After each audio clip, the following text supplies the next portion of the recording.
하나님의 뜻이다라고 하면서 하나님으로부터 어떤 특별한 계시 또 특별한 그런 음성이 떨어진다면 그것이야말로 대단한 기쁨이 있고 그리고 확신 있게 추진할 수 있는 그런 원동력이 될 것입니다. 근데 우리 모두가 지내놓고 보니까 그것이 그렇게 되지를 못하고 있습니다. 그래서 우리가 일을 열심히 해놓고도 하나님의 뜻과는 거리가 먼 경우가 종종 있는 것입니다. 그러므로 제일 분별하기 어려운 것이 있다면 그것은 바로 하나님의 뜻을 온전히 알고 그에 따라 합당한 생활을 하는 것이에요. 물론 성경이 하나님의 모든 뜻을 결정하고 지시하는 나침판에는 분명합니다. 하지만 구체적으로 또는 세부적으로 일일이 지시해 주지 않고 있기에 가끔 혼선이 생기고 갈등도 생기는 것입니다. 하지만 아무리 하나님의 뜻을 헤아리는 것이 어려워도 그 뜻을 분별하여 그대로 살아가는 것은 우리들의 몫입니다. 그래서 오늘 사도 바울도 분별하면서 살아가라, 하나님의 뜻이 무엇인지 분별하며 살아가라 라고 그렇게 말씀해 주고 있는 것입니다. 자, 그렇다면 하나님의 뜻을 분별하며 살아가는 방법은 무엇입니까? 어떻게 살아가야 합니까? 먼저 사도 바울은 너희 몸을 하나님의 산 제사로 드리라, 산 제물로 드리라 라고 말씀하고 있습니다. 이것이 너희가 드릴 영적인 예배다라고 말입니다. 본문 1절 보십시오. 그러므로 형제들아, 내가 하나님의 모든 자비하심으로 너희를 권하노니 너희 몸을 하나님이 기뻐하시는 거룩한 산 제물로 드리라. 이는 너희가 드릴 영적 예배니라 라고 말씀하고 있습니다. 산 제물로 드리라고 얘기하고 있어요. 살아있는 제물이라는 뜻입니다. 돈 주고 산 제물이 아니라, 무슨 말인지 아시겠죠? 예, 여러분 산 제물로 드리라 그러니까 전부 다 돈 주고 제물로 사라고 하는데 그게 아니라 살아있는 제물로 예배를 드리라라고 말씀하고 있는 것입니다. 그런데요, 그 살아있는 제물도 거룩하게 드리라는 것입니다. 거룩한 산 제물로 드리라라고 합니다. 하나님이 기뻐하시는 거룩한 산 제물이라고 했기 때문에 하나님이 기뻐하셔야 거룩한 것이 됩니다. 내가 아무리 거룩한다고 생각한다고 모든 것이 거룩한 것이 되지 않습니다. 그래서 믿는 사람들이 제일 먼저 해야 할 것은 거룩한 것과 그렇지 못한 것의 구분을 하는 것입니다. 거룩해야 할 성직자는요 거룩해야 하고요, 거룩한 하나님의 임재를 품고 있어야 할 교회도 거룩해야 합니다. 자, 그렇다면 성도들은 어떻게 해야 합니까? 어떻게 해야 거룩한 산 제물로 드려질 수 있습니까? 성도들은, 아니 목회자를 포함해서 모든 믿는 자들은 교회 안과 밖을 구분해서는 되지 않습니다. 그렇게 하면요 거룩해질 수가 없어요. 여러분, 거룩하다는 말이 영어로 holy라고 얘기합니다. H-O-L-Y, holy라고 얘기합니다. 근데 어떤 분이 이렇게 말씀하세요. 그 holy라고 하는 부분은 어디서 왔느냐? holy라고 하는 W-H-O-L-E, holy라고 하는 데서 holy가 왔답니다. 그래서 holiness, 이것이 거룩입니다. 완전함, 모든 것, 이렇게 얘기합니다. 그렇게 된다면 우리가 지금처럼 교회와 관련된 것은 거룩하고 일반 생활은 거룩하지 않아도 된다라고 하는 그러한 관념에서 벗어날 수 있습니다. 우리는 어떻게 생각합니까? 영적인 것은 거룩하고 육적인 것은 속되다거나 불결하다고 생각합니다. 교회는 거룩하고 세상은 속하답니다. 예배는 거룩하고 장사하는 것은 속된 것입니다. 영혼은 거룩하고 육체는 속되다고 합니다. 주일은 거룩하고 평일은 속되다고 합니다. 교육자는 거룩하고 거리처 사람들은 속됩니다. 천국은 거룩하고 지금 사는 이 세상은 속되다라고 말합니다. 기도하는 것은 거룩하고요, 돈 버는 일은 속된 것입니다. 여러분, 헌금할 때요 거룩한 돈하고 거룩하지 않은 돈 구분하시죠? 예, 냄새가 많이 나면 그 속된 것이고요, 냄새 안 나 빳빳한 것은 거룩한 돈이자. 그래서 꼭 거룩한 돈을 우리가 헌금해야 되잖아요. 우리는 이렇게 구분해서 살아갑니다. 정말 이렇게 구분되면요 얼마나 편한지 몰라요. 너무너무 편해요. 근데 무엇이 문제입니까? 하나님이 이 세상을 둘로 창조하지 않았다는 데 문제가 있는 것입니다. 하나님은요 이 세상을 둘로 만드시지 않았어요. 거룩한 세상을 먼저 창조하시고 거룩하지 않고 속된 세상을 다음에 창조하신 적이 없다는 것입니다. 그러므로 우리는요 세상에 나가서도 교회에서 거룩한 것처럼 세상에 나가서도 거룩하게 살아가야 되는 거예요. 예배당에서 기도하듯 살아가야 합니다. 그것이 하나님이 원하시는 삶입니다. 교회에서는 거룩한데 사업장에만 나가면 다 그런 거지 하면서 그야말로 세상의 방식으로 살아가면 그건 세상에 속한 것이지 하나님께 속한 사람이 아닙니다. 교회에서는요 얼마나 친절하고 얼마나 배려가 많고 얼마나 따뜻한지 몰라요. 정말 거룩한 삶을 살아. 뭐 2시간이니까 그때야 뭐 뭘 못하겠어요. 그런데요 집에만 가면, 사업장만 가면 사람이 달라집니다. 뭐 같이 일하는 동료들한테요 뭐 쌍소리도 하고요, 손님을 뭐 보듯 합니다. 그리고요 종업원들, 특별히 주인들은요 종업원들 얼마나 합니까? 또 말도 거칠어지죠. 갑자기 뭐 거룩거룩하다가 종업원들한테는 왜 그렇게 말을 쌍스럽게 하는지 모르겠어요. 예전에 저희 집사람이 하루는 막 울고 오더라고요. 왜 그러냐 그러니까 같은 교회 다니시는 분이 주인으로 있던 그런 가게에서 일했거든요. 근데 막 자기한테 막 쌍소리 하더니, 그래도 자기가 사모인데 자기는 막 쌍소리 하더니, 여보 거기서는 사모가 아니라 종업원이야. 그러고 달랜 적이 있어요. 근데 왜 교회에서는 그렇게 거룩한데 밖에만 나가면 달라지는지 몰라요. 여러분, 주님께서 안식일이 사람을 위해 있다가 하시고 거룩에 관한 율법도 하나님을 사랑하고 이웃을 사랑하라라고 말씀하셨습니다. 그러니까 우리의 모든 삶 자체가 하나님을 예배하고 하나님을 섬기는 일의 연장이다라고 하는 거예요. 다 하나라고 말씀해 주고 있는 것입니다. 물론 세상에서 교회에서처럼 예배당에서처럼 살아가는 거 그렇게 쉽지는 않을 겁니다. 하지만 세상의 모든 것을 거룩하게 여기는 마음으로 살면 하루하루 매 순간을 기도하면서 살 수 있게 되기 때문에 참된 신앙을 추구할 수 있습니다. 그러나 그렇게 해야 비로소 산 제사를 드릴 수 있는 거예요. 산 제물을 드릴 수 있는 겁니다. 여러분, 구약은요 죽은 짐승으로 제사를 드렸습니다. 근데 산 제물로 드리라 그랬잖아요. 매일매일 살아있는 상태로 제사를 드리라는 것입니다. 살아있는 상태에서 하나님 앞에 나를 드리라는 말씀입니다. 예배를 드릴 때 살아있는 영으로 드리고 그 영 그대로 나가서 살아있는 상태로 살고 밖에서 하나님의 영을 호흡하면서 살아있는 영성으로 살다가 또 살아있는 그대로 예배를 드리는 거예요. 그것이 살아있는 제사예요. 그것이 살아있는 제물이에요. 주님께서 그것을 원하시는 거예요. 하나님의 뜻을 분별하라고 하는 것, 너희 몸을 산 제사로 드리라고 분명하게 말씀하고 있는 거예요. 그런데요 여기에 보면 나의 몸을, 너희 몸을 드리라고 얘기하고 있어요. 너희 몸을 드리라고. 본문 1절 다시 봅니다. 그러므로 형제들아, 내가 하나님의 모든 자비하심으로 너희를 구원하노니 너희 몸을 하나님이 기뻐하시는 거룩한 산 제물로 드리라라고 하고 있습니다. 여기서 몸이라고 할 때요 헬라어는 2가지 단어가 있습니다. 몸을 표현한 단어가 소마라고 하는 말이 있고요, 사룩스라고 하는 그런 단어가 있습니다. 근데 여기서 사용하는 단어는 소마라고 하는 그런 단어입니다. 소마는요 혼, 영, 육이 다 포함된 완전한 몸, 이것을 우리는 소마라고 얘기합니다. 사룩스는요 이 썩어지는 이 쌀이 아니라 이 살이요, 이게 사룩스예요. 썩어 없어지는 이게 사룩스고요, 우리 전체의 몸을 우리는 소마다라고 얘기합니다. 근데 사도 바울은 여기서 너희 몸을 거룩한 산 제물로 드리라고 했을 때 여기서 사용된 단어는 몸, 소마라고 하는 단어입니다. 다시 말하면 여러분의 삶 전체를, 여러분의 몸 전체를 하나님께 드리라고 하는 거예요.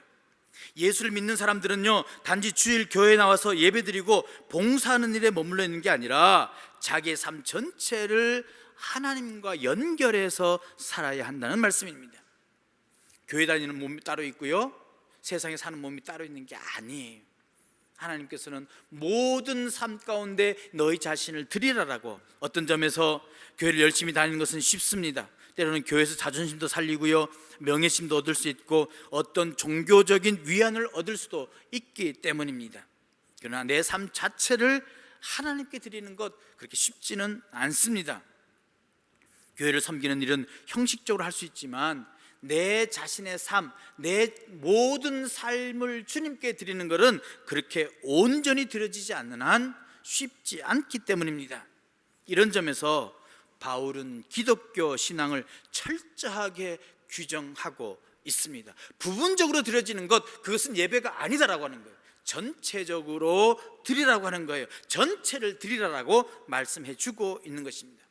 그래서 사도 바울은요, 산제물로 드리는 예배, 이것이 영적인 예배라고 규정 짓고 있는 것입니다. 우리의 삶 전체를 하나님께 드리며 사는 게 바로 영적인 예배다라고 하는 거예요. 그러므로 바울은 여기서 삶과 예배를 일치시키고 있는 것입니다. 삶이 예배이고요, 예배가 삶이 되어야 한다라고 말입니다. 여러분, 이 두 사실이 하나가 된다는 거 하는 것 이해할 수 있겠습니까? 아니, 여러분 그렇게 살아가고 계십니까? 대개는 삶과 예배가 이원론적으로 구분되어 있지 않습니까? 아까도 말씀드렸지만 세상은 속하고 교회는 거룩하다고, 주일을 평일과 구분하지 않습니까? 물론 편의상 이런 구분이 꼭 필요합니다. 또한 종교적인 상징으로도 이런 구별이 필요하다고 하지만 실은 하나님 입장에서 보면 모든 날이 전부 하나님의 날입니다. 거룩한 날이에요. 그래서 때로는 세속적인 것 같아도 그 속에서 하나님을 만나야 한다는 거예요. 하나님이 있어야 한다고 하는 거예요. 예배 시간만 거룩한 것이 아니라 우리의 모든 인생이 거룩한 시간으로 충만해야 한다라고 하는 사실입니다. 그래서 우리는요, 모든 순간순간 주님께 예배 드려야 한다는 것입니다.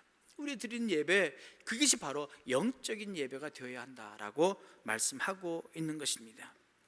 자, 그렇다면 영적인 예배는 무엇입니까? 또 어떻게 드리는 예배가 영적 예배입니까? 우리는요, 자꾸 오해하는 경우가 있어요. 영적인 예배다라고 하면요, 막 뜨거운 예배를 생각하고 있어요. 막 역사가 일어나고요, 방언하고요, 찬양하고 할렐루야 하면서 소리 지르고 하는 그런 영적인 그런 예배가 영적인 예배다. 그래서 심령 부흥 대성회라 그러잖아요. 52주 드리는 이 예배는 부흥회가 아니에요. 이건 부흥회가 아니고 그냥 미지뜨뜨미그증한 예배, 그냥 습관적인 예배고, 심령 부흥, 영적으로 뜨거운 것만 우리는 예배라고 생각해요. 그래서 그걸 영적 예배다라고 오해하는 경우가 참 많이 있습니다. 근데요, 영적이란 말을 우리는 신비한 현상으로 해석하기 쉬운데, 그렇게 되면 영적인 예배, 그러면 부흥회 때만 그런 것만 영적인 예배고 지금 우리의 예배는 예배가 아닌가라고 그렇게 오해할 수가 있게 됩니다. 근데 바울이 사용한 이 단어를 잘 보시면 영적이다라고 할 때 이 영이라고 하는 단어가 헬라어로요, 로기케라고 하는 단어입니다. 로기케, 영어로 번역하면 라지칼이라는 뜻이에요. 라지칼.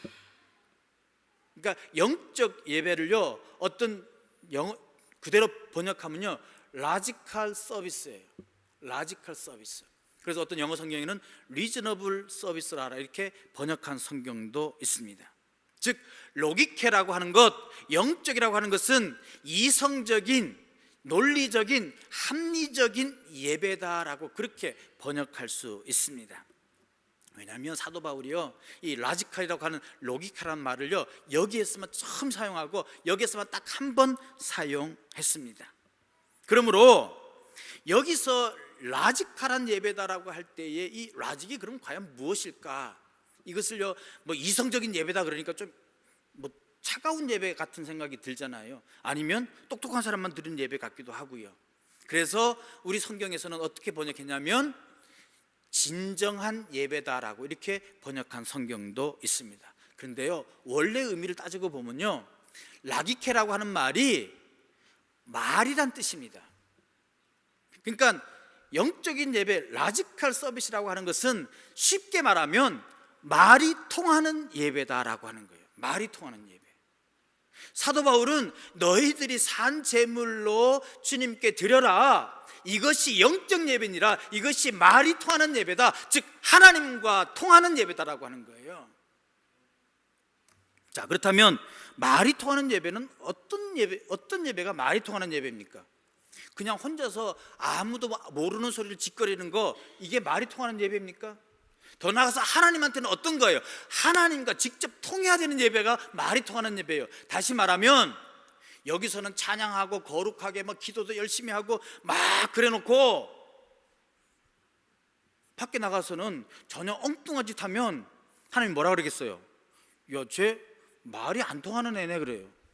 직접 나한테는 그렇게 열광적으로 찬양하고 하나님께 기도하겠다 그러고 결심하겠다 그러고 거룩하게 살아가겠다고 막 찬양하고 예배 드리고 난 다음엔 그 삶 자체는 뭐예요? 그거 전혀 상관없이 살아가니까 그것이 뭐예요? 말이 통하지 않는 예배라고 하는 거예요. 너희 몸을 거룩한 산 제사로 드려라, 산 제물로 드려라, 이것이 영적 예배더라. 너희들의 삶 전체가 하나님과 말이 통하는 예배가 되어야 된다라고 하는 거예요. 예배 기준이 우리의 감정의 만족이 아니라 하나님과 어떻게 통하느냐는 거예요. 우리 가끔씩 그런 예배 경험하잖아요. 막 그 재밌는 목사님들이 와서 막 부흥회하면 저기 장경동 목사님처럼 막 재밌는 얘기하고 딴 따라 춤추고 막 이러면요, 막 얼마나 시원한지 몰라요. 막 나도 모르게 신다고요. 막 그러고 나가면 어떻게 해요? 참 목사님 은혜 받았습니다 막 그러잖아요. 저한테는 아무도 그런 얘기 한 별로 없는데, 그럼 막 은혜 받은 것 같아요. 막 들고 튀면요 땀 뻘뻘 흘리고 좀 찬양 드리고 나면요 뭔가 속 시원하고 예배 드린 것 같아요. 은혜 받은 것 같아요. 근데 그래 놓고 하나님은 아무 상관없는 거예요. 나만 좋은 거예요. 나만 좋은 거예요. 그거를 예배라고 얘기하지 않는다는 거예요. 물론 그렇다고 해서 또 나중에 혼날라, 그런 목사님들이 와서 부흥하는데 또 이게 예배가 아니라 그랬다고 정경석 목사 이단이라 그러면 곤란하니까, 그것이 진정한 예배는 아니다라고 하는 거예요. 예배는, 영적 예배는 하나님과 말이 통하는 예배. 나의 삶을 그대로 하나님 보시기에 야, 쟤는 초지일관하네, 제 삶이 진실하네, 이것을 인정받는 것이 예배다라고 말씀드리고 있다라고 하는 거예요. 우리가 기도한 대로 실천하는 삶을 산다면 우리가 드리는 예배, 말이 되는 예배가 되는 것입니다. 만약 우리가 예배 중에 하나님 말씀대로 살겠다는 뜻으로 찬양도 하고 기도도 했다면, 밖에 나가서도 그 마음 그대로 살면 그 예배가 말이 되는 예배가 되는 것입니다. 사도 바울은 그것을 우리들에게 지금 교훈해 주고 있는 거예요. 그러기에 교회 밖에 나가서, 예배당 밖에 나가서의 삶도 너희들 예배다라고 그렇게 얘기하고 있는 거예요. 여러분, 그것을 구약에서 잘 보면요, 야곱이 아버지한테 거짓 축복을 속여가지고 거짓 벗고요, 형한테 쫓겨서 나갑니다. 두려움과 고통 때문에 외삼촌 집을 찾아갑니다. 그런데 한 길가에서 두려움에 떨다가 잠을 잡니다. 돌베개를 베고 잠을 자요. 근데 하늘에서 천사가 사다리로 왔다 갔다 하고 하나님을 만납니다. 거기서 하나님부터 음성을 듣습니다. 근데 일어나서 뭐 해요? 성경 모르시나요? 예. 뭐 하죠? 예? 돌베개를, 예? 돌베개가 아니겠죠. 그냥 돌이겠죠. 그죠? 그 돌을 앞에 놓고 거기다 뭘 해요? 기름을 부어요. 기름을 붓고 거기서 뭘 해요? 예배를 드려요. 근데 중요한 말이 있습니다. 예배를 드리면서요, 하나님이 여기 계신 줄을 몰랐다는 거예요. 하나님이 어디만 있었다고요? 아버지 집에만 있었다는 거예요. 자기는 하나님이 여기 계신 줄 몰랐다고 하는 거예요. 왜? 여기는 광야니까. 근데 과연 하나님이 여기도 계시구나 하고요, 돌제단에 기름을 붓고 거기서 예배를 드려요. 뭔 말씀이에요?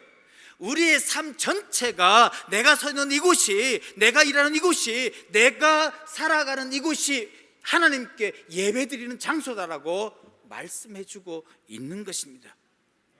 이것이 말이 통하는 예배예요. 말이 되는 예배예요. 하나님이 기뻐하시는 예배다라고 얘기하는 것입니다.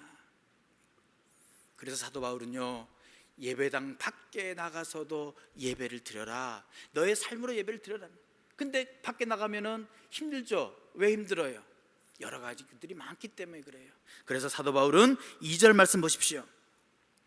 너희는 이 세대를 본받지 말고 오직 마음을 새롭게 함으로 변화를 받아 하나님의 선하시고 기뻐하시고 온전한 뜻이 무엇인지 분별하도록 하라라고 말씀해 주고 있습니다. 여기서 이 세대를 본받지 말라라고 얘기하고 있어요. 예배라고 하는 것, 우리가 장소에 국한되어 있기 때문에, 또 여기만 하나님이 계신다고 생각하기 때문에 밖에 나가서는 하나님이 없다라고 생각하기 때문에 우리가 이원론적으로 살아가게 되는 것입니다. 그러나 오늘 본문은 이 세대를 본받지 말고 마음을 새롭게 함으로 변화를 받으라라고 말합니다. 이 세대를 본받지 말라라고 하면서 마음을 새롭게 하라고 해요. 여기 마음이라고 하는 것은요, 오늘 계속 지금 단어 갖고 얘기 많이 하는데요, 마음이라고 하는 말이 영어로 heart라고 여러분 아시겠지만 여기서 나오는 것은 heart가 아닙니다. 여러분 마음 생각해 보세요. heart 한번 생각해 보세요. heart는요, 기분 내키는 대로 하잖아요, 그죠? 뭐 어떨 때는 내가 당신을 전심으로 사랑합니다, 막 사랑 고백해놓고 몇 달 지나온다 딴 여자한테 또 그 얘기해요. 마음이 왔다 갔다 하는 거예요. 마음이라고 하는 건요, 갈대예요. 마치 바람이 헐뛰는 갈대 같은 게 할트입니다. 어제 좋다가도 오늘은 싫을 수 있는 것이 할트고요, 오늘 아침까지 날도 흐리고 영 기분이 좋지 않다가 누가 나한테 멋지게 생겼다, 예쁘게 생겼다라고 한마디만 하면 그냥 하늘에서 꽃비가 내리는 것처럼 아주 좋아가지고요, 어쩔 줄 모르는 게 할트입니다. 하루에도 수십 번씩이나 바뀌는 건요, 물론 이것이 나쁜 것만은 아닙니다. 그러나 문제는 너무나 쉽게 바뀌는 거예요. 이 세대를 본받지 말라라고 하는 거예요. 이 세대가 하는 게 뭡니까? 시도 때도 없이 바뀌는 거예요. 여러분 유행 한번 보세요. 옛날에 양경이요, 이만큼 컸어요. 그래서 왕눈이처럼 하고 다녔거든요. 그러면 어느 날 조그매지더라고요. 근데 또 지나가니까 또 왕눈이 안경 쓰더라고요. 옷도 마찬가지잖아요. 그러니까요, 유행을 따라가려면요, 옛날에 입던 거 그대로 가만히 놔두시면 돼요. 그래갖고 맨날 지난 다음에 또 입으면 똑같아지고, 그러면 유행이 전혀 뒤떨어지지 않습니다. 유행이 그러는 거예요. 자꾸 변하는 거예요. 우리 마음과 똑같은 거예요. 그런데 오늘 사도 바울이 여기서 이야기하는 마음은 하트가 아니라 마인드라고 하는 단어입니다. 마인드, 우리말로 하면요, 생각이라고 번역하는 게 더 좋을 것 같아요.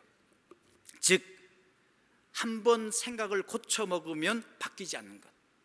그러니까 생각을 바꾸라 얘기 많이 하잖아요. 생각을 바꾸라. 마음을 바꾸는 게 아니라 생각을 바꾸라라고 하는 것입니다.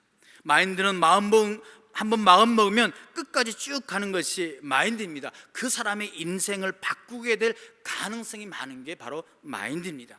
오직 마음을 새롭게 함으로 변화를 받는다고 바울이 말했을 때, 변화를 받는 것, 그것이 바로 마인드입니다. 생각입니다. 그래서 그 마인드를 바꿔야 된다라고 하는 거예요. 그게 쉽지는 않습니다. 바로 성령을 통해서 우리가 그 마인드를 바꿔야 하는 거예요. 그래서 변화를 받는다라고 하는 겁니다.